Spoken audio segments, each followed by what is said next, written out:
안녕하세요.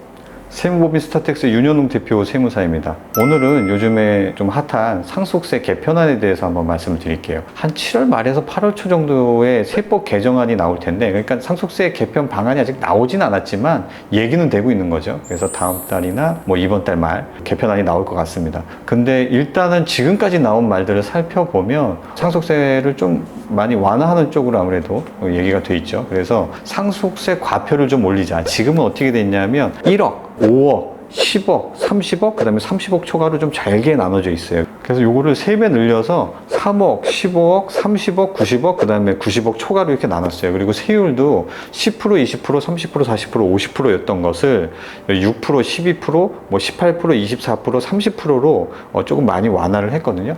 물론 30%면 아직도 높아요. 그것도. 왜냐면 다른 나라에 비해서는. 그리고 하나 더 있었던 게 지금 최대주주 할증과세라고 해서 법인의 최대주주면 50%에서 10%를 더 추가해서 60% 세율까지 과세하는 이런 최대주주 할증과세가 있는데, 요거는 지금 폐지로 얘기가 나오고 있습니다. 그래서 요거는 다른 나라와 비교해서 나중에 다시 한번 설명해 드리겠습니다. 한 30% 정도의 그 세율만 매겨도 기업은 경영권 잃을 수 있어요. 그래서 가업 상속 공제가 기존에 있었는데 이거를 조금 더 강화시켜서 어떤 경영권 방어에 좀 힘을 실어줘야 되겠다라는 얘기가 나오는데, 여태껏 가업 상속 공제라고 하면 3년 평균 매출액 5천억 원 미만의 기업에 적용을 해줬어요. 근데 이거를 1조 원 미만으로 좀 올려서 혜택 범위를 조금 늘렸죠. 그리고 공제 한도도 300억 원에서 한 600억 원 정도 공제를 해주던 것을 지금은 500억 원에서 1000억 원까지 공제를 해주는 것으로 얘기가 나오고 있습니다. 이 상속세가 왜 이렇게 좀 센가 하면, 예전에 그 소득세 신고도 종이로 작성해갖고 표 만들어서 제출하고, 과세 당국에서도 그거를 전부 다 서류로, 그리고 주판 들고 다녔죠. 그 가방이 하나 있습니다. 007 가방 같은 거. 그 안에 주판이랑 서류랑 펜이랑 신분증이랑 여러 가지 다 들고 다녔어요. 자전거 뒤에. 이렇게 해서 진짜 세금을 매기러 조사하러 다녔었습니다. 그런데 그때 당시에는 자산의 축적 과정을 알 방법이 없어요. 세금도 속이기가 쉬웠고 다 현금 거래니까. 펜으로 하는 거다 보니까 국세청 같은 경우는 신고하는 자료 외에 크로스 체크할 만한 자료가 다 수작업이기 때문에 거의 힘들었어요. 그러다 보니까 이 사람이 10년에 걸쳐서 100만 원씩 벌었다고 과세당국에 신고했는데, 사망할 때 보니까 부동산이고 뭐고 해갖고 재산이 30억인 거예요. 그럼 어떻게 해요? 한꺼번에 과세하는 과세 방식이었거든요.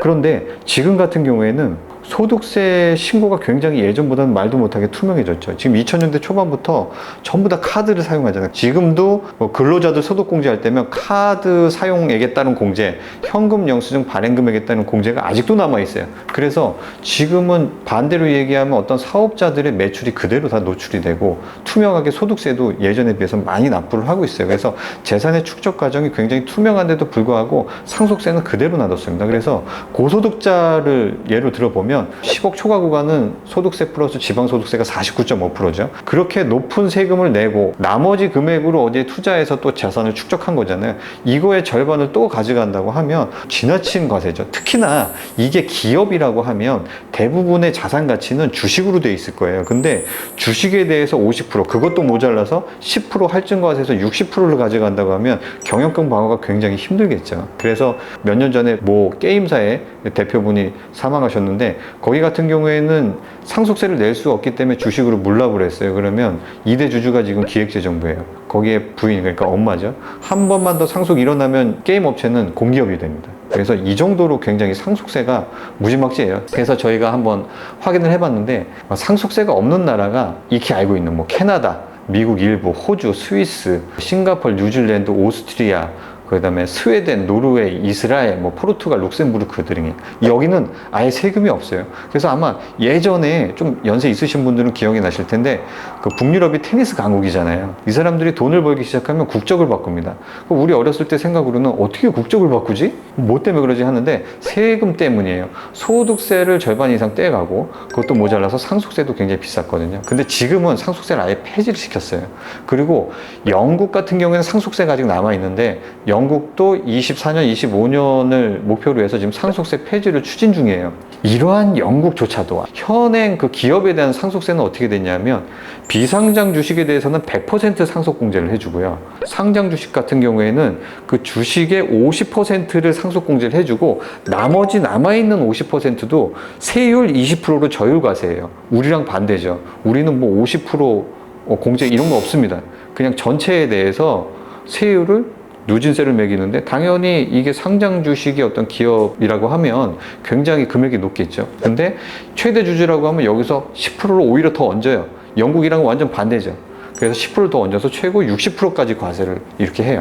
아까 비교하겠다는 게 여기였는데 그래서 도저히 뭐 기업을 자녀들에게 물려줄 수 없을 정도로 굉장히 좀 큽니다. 그래서 이게 그냥 기사만 보고 팩트 체크가 되진 않는데 뭐 이민자 수가 세계 7위다 그럴 것 같진 않은데 어쨌든 자산가 중심으로 엑소더스가 발생하고 있다. 요거는 제가 알고 있습니다. 그 요즘 NIW라고 해서 고학력자 이민도 굉장히 많아지고 있죠. 지금 의대 증원 사태, 그다음에 필수 의료 패키지 뭐 이런 사태 때문에 의사분들이 지금 활동하기가 굉장히 좀 운신의 폭이 많이 줄어들었어요. 그래서 의대 교수님들도 이제 해외로 이민을 좀 많이 가시고 있고 저희가 아는 분도 지금 몇 분 계세요. 그리고 외국 의사 시험을 준비하는 그 개원이 원장님들도 계세요. 그래서 앞으로는 좀 환경이 굉장히 안 좋아질 거다라고 해서 이거 고학력자 NIW 그 이민이거든요. 그런데 이런 것들이 당연히 자산가들도 당연히 많이 있죠. 왜냐하면 소득세율도 이렇게 막대하게 납부를 하고 있는데 그렇게 아껴서 만들어 놓은 자산에 대해서도 막대한 상속세가 나가고 있기 때문에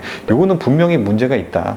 그래서 문제의식을 가진 사람들이 굉장히 많이 늘어나고 있어요. 우리가 상속세를 납부할 수 있을 정도의 자산이 만약에 없다고 하더라도 이 상속세 문제는 남의 일이 아니라 이거 국가의 문제거든요. 자본주의 사회잖아요. 모두 1등이 되기 위해서 열심히 노력하라고 기업가 정신을 부추겨 놓고 1등이 되면 바로 발목을 치는 모습을 보여주면 누가 열심히 기업을 일구겠습니까? 그래서 이거는 어떤 국가적인 차원에서 내가 상속세를 낼 게 없으니까 저건 세율 올려 이렇게 볼 게 아니라 국가적인 차원에서 경쟁력 제고를 위해 좀 상속세는 많이 손을 볼 필요가 있다. 그리고 30%가 국민 정서에 맞을 수 있을지는 모르겠는데 그렇게 된다 그러면 차라리 가업 상속공제에 대한 부분을 확실히 이렇게 좀 늘려주는 방식으로 갔으면 좋겠습니다. 여기까지 하겠습니다. 감사합니다.